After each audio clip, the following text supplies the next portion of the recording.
নমস্কার নমস্কার, চলে এলাম। আজ দুপুরে আছে কি? আজ দুপুরে আছে ভাত, বিউলির ডাল, লাউয়ের ঘন্ট, আলু ঝিঙে পোস্ত বড়া দিয়ে, আর আছে ডিমের কারি। ঠিক আছে, আর কি বলবো বলুন দুঃখের কথা মিনময়বাবু, দেখুন আপনি তো বেশি বলেন। যাই হোক, এটা আমার ইউটিউব চ্যানেল, যারা দেখছেন প্লিজ একটু সাবস্ক্রাইব করে লাইক শেয়ারটা করে দিন। প্লিজ একটু লাইক শেয়ারটা যদি করে দেন তো খুব বড়ো ভালো হয়, তাই না? আর এই খট খট খট খট এ চলবে এখন, কারণ সুইসাইডের ঘর কিনেছে তো একটু কম পয়সায় পেয়েছে। কেন ঘর এমনি বিক্রি হচ্ছিলো, 2 বছর ধরে এমনি ফাঁকা পড়েছিল, নিচ্ছিল না কেউ, পেয়ে গেছে। এখন ওর রিমডেল রিকনস্ট্রাকশন হচ্ছে, ভেতরে সব কিছু চেঞ্জ হচ্ছে, আর নিয়েছে ওই দিককার লোক, আর দালাল থ্রু নিয়েছে। যাই হোক, বলি একটু আজ আর কি বলি, কিছু বলারও নেই। সকাল থেকেই মনটা খারাপ। হঠাৎ বলছে অ্যাডসেন্সে তুমি স্পেন্ড করো নি, অ্যাডে তোমার ক্যান্সেল করে দিয়েছি। আর আমি তো জানতাম না অ্যাড আবার কী। আসলে কথা, আমি যখন এটা নিয়েছিলাম আমার তো এই সম্বন্ধে কোনো ধারণাই ছিল না, আজও নেই। কেউ একটা ইউটিউবটা করে দিয়েছিল, তখন ও অ্যাডটাকে নিয়েছিল। সেই অ্যাডটাকে আমি ওখান থেকে অ্যাড কোনো সময় চালাইনি, তো যার জন্য টাকা দেওয়ার প্রশ্নই আসে না। 15 মাস ধরে নেয়নি, তার জন্য ওটা ক্যান্সেল করে দিয়েছে। দিকে যাক, আমার কোনো ক্ষতি করছে না, ইউটিউবে শুনলাম, ব্যাস। ওটার জন্য আর মাথা ঘামাচ্ছি না, আমি আর মাথা ঘামাচ্ছি না। আজ একটু মাছটা আছে দিলে না গো, একদম। আরে অভ্যাস করো সবসময় মাছ মাঝে মধ্যে একটু ব্যতিক্রম খেতে হয়। এই তো ব্যতিক্রম, ওই তুমি বিউলির ডাল খেতে ভালোবাসো, বিউলির ডাল করে দিয়েছি। ঝিঙে আলু পোস্ত, ঝিঙেটা খেতে চাও না, কিন্তু ঝিঙেটা এনেছো, তা কী করবো, তা একটু অন্যরকম করেছি, খেয়ে দেখো। ঝিঙে আলু পোস্ত, আর কি বলবো, কিছু বলার নেই। এই ক্ষমাগণ্য করে খেয়ে নাও আজকে। আমি বলেছিলাম দড়িতে বাঁধো, দড়িতে বাঁধো আর তোলো, ঝোলের মধ্যে বাঁধো আর তোলো। হ্যাঁ, ওই করি আমি। নিচে গিয়ে বারণ করে আসছি আমি, দাঁড় না, খেয়ে নেই। আর আমার বারণ করে কী হবে, ওদের কাজ তো ওরা করবে।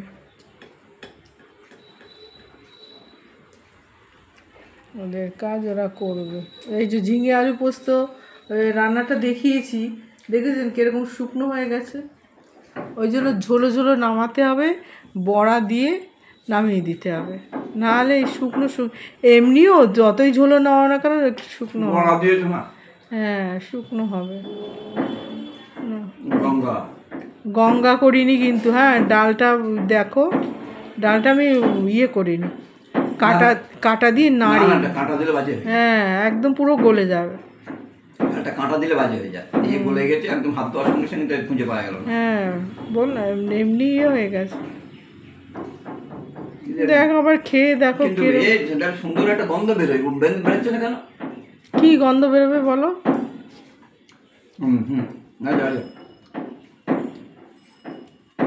মৌরি আর আদা বাটা দিতে হয়। বিউলির ডালে দেখো লঙ্কা আছে, দেখে নি। ওই তো লঙ্কাও আছে, আমি বুঝতেও পারি না, ঝিঙে লঙ্কা পটল সব একাকার হয়ে গেছে। আজকে আর ভাজাভুজি কিছু করিনি, শরীরে আর পেরে ওঠেনি, টকও করিনি আজকে।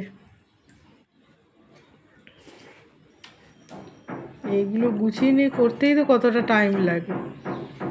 একা মানুষ তো, কি বলবো বলুন। ধন্যবাদ, আর বলতে হবে বাবা, আর বলতে হবে না। বেটে নিয়ে দেয়, আমি করে দিলে সন্তুষ্ট না। না, আমি কাউর করাটা পছন্দ হয় না, নিজের কাজ নিজে করতে পছন্দ করি। আমি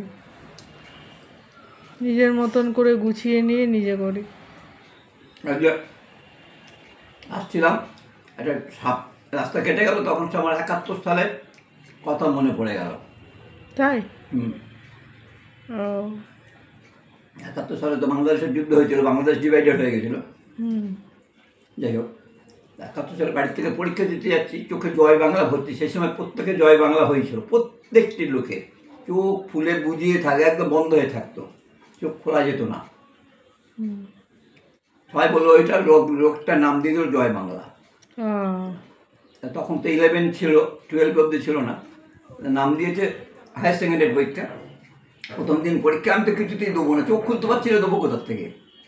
বাবা বাড়ি ছিল ওই দিনকে, বাবা বাড়ি থাকার কথা না কেন ছিল বুঝলাম না, ছুটির দিন কিনা মনে নেই, খুব অল্প দিন হয়েছে তো, 2025 সাল, মাত্র 55 বছর। তো বাবা তো কলকাতায় থাকতেন। হ্যাঁ। ও খুব কম যেতেন না বাড়িতে? সপ্তাহে সপ্তাহে যেতেন। ও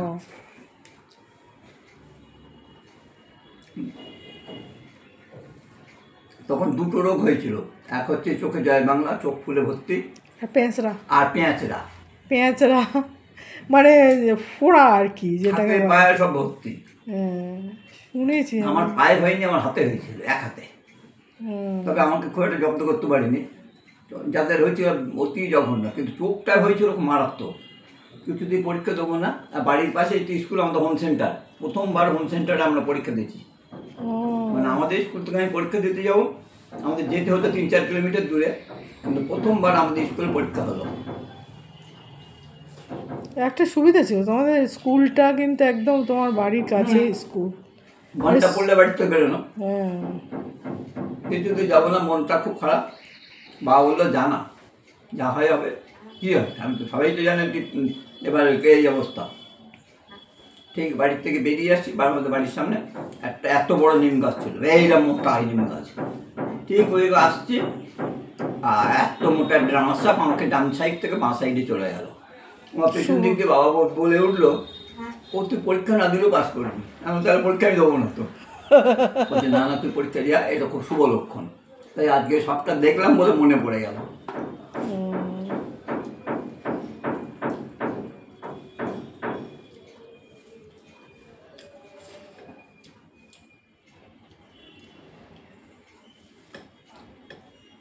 বিউলির ডালটা কম করেই দিয়েছে। হ্যাঁ ঠিক আছে।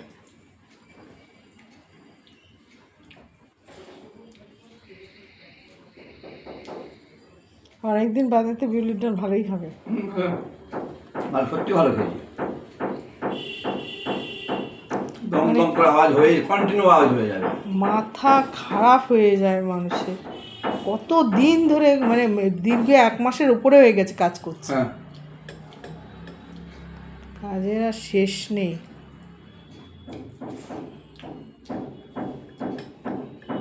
ছোট্ট ছোট্ট ঘটনা অথচ মনে রেখে দেওয়ার মতো।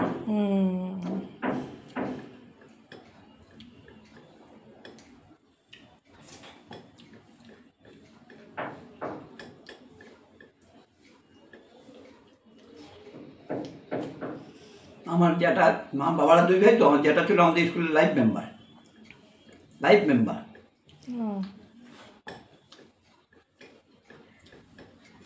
তা আমার বাবা কিন্তু ছেলে ফেল করলে বাবা কোনোদিন স্কুলে গিয়ে বলতে যাবেন আমার ছেলে ফেল করলে তুলে দেয়, এটা বাবার মধ্যে একদম না। আর কিন্তু আমার জ্যাঠতো ভাইরা কিন্তু প্রতিবার গাব্বু জ্যাঠাকে তুলে, মানে জ্যাঠা যেহেতু জ্যাঠা স্কুলের লাইফ মেম্বার, ওদের তুলে দেওয়া হতো। একবার হয়েছে কি, আমি চামচ দিয়েছি গো, চামচ দিয়েছি। সেই জ্যাঠতো ভাই পেয়ে গেল স্কুলের টিচার, যদিও সে অন্যভাবে পেয়েছে, যেভাবেই হোক স্কুলের টিচারই পেয়ে সে রিটায়ার করে গেল। সরকারি চাকরি আমার আর জুটলো না, অথচ কোনোদিন আমি ফেল করিনি কোনো ক্লাসে। আর ওরা ওই কি আর বলবো, আর কিছু না বলাটাই ভালো, না বলাটাই ভালো আর কি।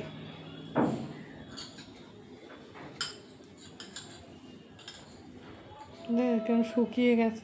হ্যাঁ, বড়া দিলে শুকেছে। বড়া হচ্ছে এমন একটা জিনিস, বড়া আর আলু দুটোই বাজে জিনিস, আলুও জল টানে, বড়াও জল টানে।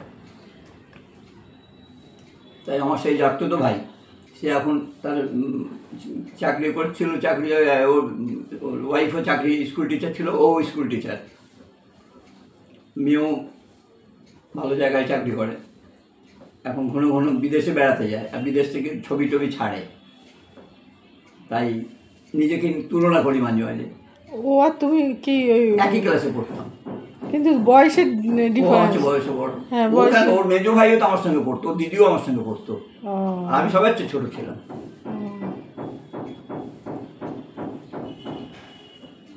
কেন আমি শুধু ওরকম কেন, আর বহু আছে এরকম আছে যারা আমার থেকে বয়সে বেশ বড়, আমার সঙ্গে পড়তো।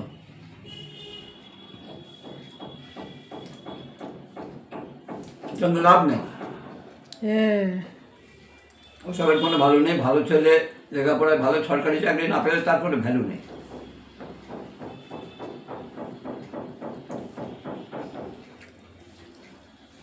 কি খাচ্ছ এটা? কী হচ্ছে বলো? ঝিঙে আলু পোস্ত। কে কেমন? ভালো হয়েছে বলবো নাকি? না না, মানে নতুনত্ব কিছু মনে হচ্ছে। আমি ঝিঙে খাই না। আরে আলুটা তো খাও নাকি?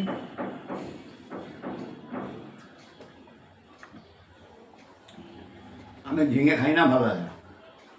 এখন সব খাই, একটু একটু খাই।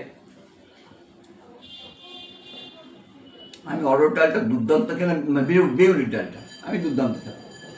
অরড় ডাল আলাদা, বিউলির ডাল আলাদা। আচ্ছা, বিউলির ডাল মাছটা না পেয়ে তুমি উল্টি পাল্টি বকছো। করতে চাই, করতে চাই। এটা সব একদম রকম কিছু খেতে হয়। জানি রে বাবু, জানি। আপনারা দয়া করে যা অভ্যাস। দেবেন তাই। সব অভ্যাস করে, সব রকম অভ্যাস করতে হয়। সবসময় মাছ মাছ মাছ, নিজেই তো বলছে বাজারে সেইভাবে মাছ পাওয়া যায় নেই না খেতে আমার। গরমে।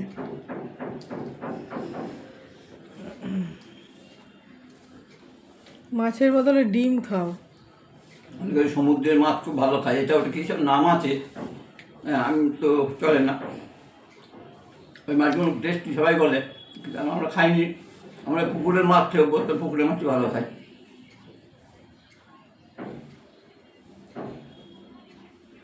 তোমার উচিত এই বয়স, আসল কথা, পাড়াগাঁয়ের লোক তো আমরা মফস্বলের লোক। তোমার এখন মানে এই যা বয়স, এখন গ্রামের দিকে থাকা উচিত। পুকুর থেকে মাছ ধরবে, টকবক করে ঝোল ফুটবে আহ, কাঠের উনুনে। কে রাঁধতে কাটবেন না? আমি করব। আমি উনুন ধরাতে জানতাম না।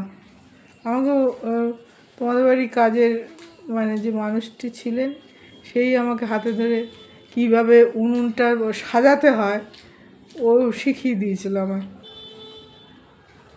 আমার শেখার আগ্রহটা ছিল অবশ্যই। আমি বলতাম, ও রোজ বিকেলবেলায় উনুনটা গুছিয়ে রেখে দিয়ে যেত। সাজিয়ে রেখে দিই। হ্যাঁ, এইবার আমি বললাম কি আমাকে একটু বলো কীভাবে কী বলে দাও তো। তখন দেখলাম ও সুন্দর করে আমাকে বলে দিল। আমি পারি, হ্যাঁ আমি তুমি পারি, পারো? সুন্দর করে। তা আমাদের তো বাড়িতে উনুন হয় জানি না, আমার খেয়াল নেই অত। আমি সুন্দর করে উনুন একদম মানে জ্ঞান হতো আমাদের বাড়ি গ্যাস। কয়লার উনুন সুন্দর করে সাজিয়ে দেবো, ওটা দিয়ে আর কীভাবে ধরাতে টরাতে হয় একদম। ও আমাকে দেখিয়ে দিল। 7-8টাও ও তুমি এখন সব ফাইভ হয়ে গেছে পাড়া গায়ে। হ্যাঁ। কাঠগুলো অন্য লোকে নিয়ে চলে যায়। ও, বাড়িতে গাছপালা আছে না, কেটে কেটে অন্য লোকে নিয়ে চলে যায়। কাঠ ভাঙা পড়লেও তো নিয়ে চলে যায়। কাঠে রান্না আলাদা লোক নেই, কিন্তু কাঠের রান্না আলাদা টেস্ট। কেন এই দিনও তো মায়ের কাজের পরে সেই দিনই তো পাঁঠার মাংস হলো তো কাঠের উনুনেই হলো। লোহার, হ্যাঁ নিয়মঙ্গে রাত্রিবেলা লোহার কড়াইতে তো করা হলো। ও 4 কিলো 5 কিলো মাংস খেয়ে কত বড় আমাদের তো এও নেই। ওটা হচ্ছে অর্ঘ্যকমল মিত্রের বন্ধু এনে দিল, ওর দাদা পুলিশ। মাংসটা খুব ভালো এনেছিল।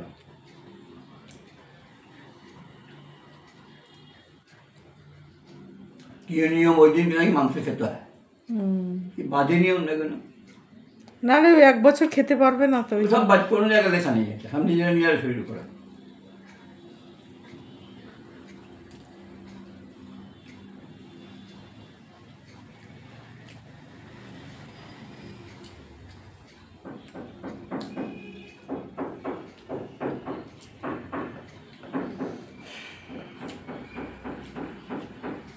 শুভশ্রী আবার লিখে পাঠিয়েছে, আবার ওটা কি প্রবলেম সলভ হলো কিনা। প্রবলেম সলভ হয়নি তো। আমি তো প্রবলেম সলভ করার চেষ্টা করলাম না, ওটা আমার কোনো ক্ষতি করবে না। ওটা আমি নিজে নিয়েছিলাম তো আমার মনেই নেই। আমি এইটুকুনি বুঝলাম, ওটা আমার ইউটিউবের চ্যানেলে কোনো ক্ষতি করবে না। অ্যাড আর অ্যাডসেন্স দুটোই আলাদা।